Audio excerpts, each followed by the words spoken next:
Welcome back to Global. Let's turn to India because protesters have clashed with police in India's Madhya Pradesh state as anger grows over a string of mysterious deaths apparently connected to a recruitment scandal. There have been 3 deaths alone in just the last few days: a journalist, a medical academic and also a civil servant. That brings the total number of deaths linked to the so-called Vyapam scam to at least 25. Well, my colleague from the Hindi service, Nitin Srivastava, has just returned from that state where he's been investigating this story. So let's talk to him. And this is very, very mysterious, this story. Tell us more about the scam, first of all, and also more about the deaths.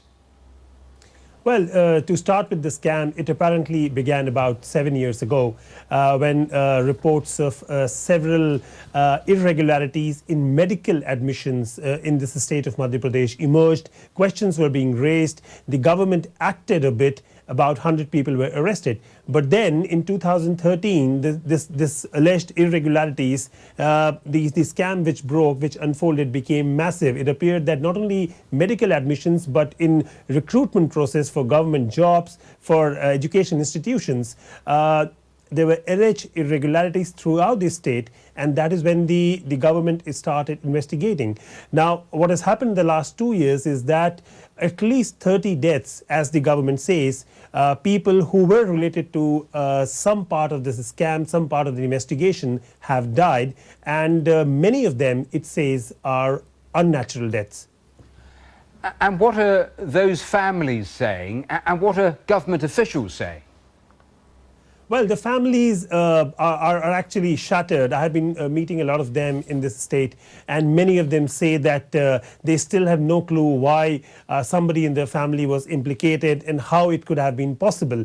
The government on its part says that we've had a fair probe, a fair trial, and it says that it is the government itself which initiated the process of investigation, and it was not only because of the opposition pressure. Of course, the ruling BJP party has been in the power in the state for the last 10 years, and that is what the opposition blames the party for.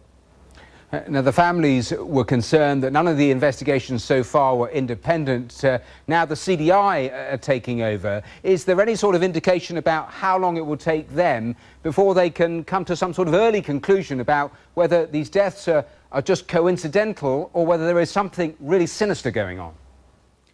Well, yes, on the investigation part, the government agencies were doing the investigation under the eyes of one of the highest courts in India. But now the government is keen to have a central probe into this, and the deaths, of course, will be investigated. But more so, there are more than 1,000 people who are still in jail and more than 500 who are still on the run, as the government says. So it's going to be a long, drawn-out affair, it seems, for even the central investigating agency.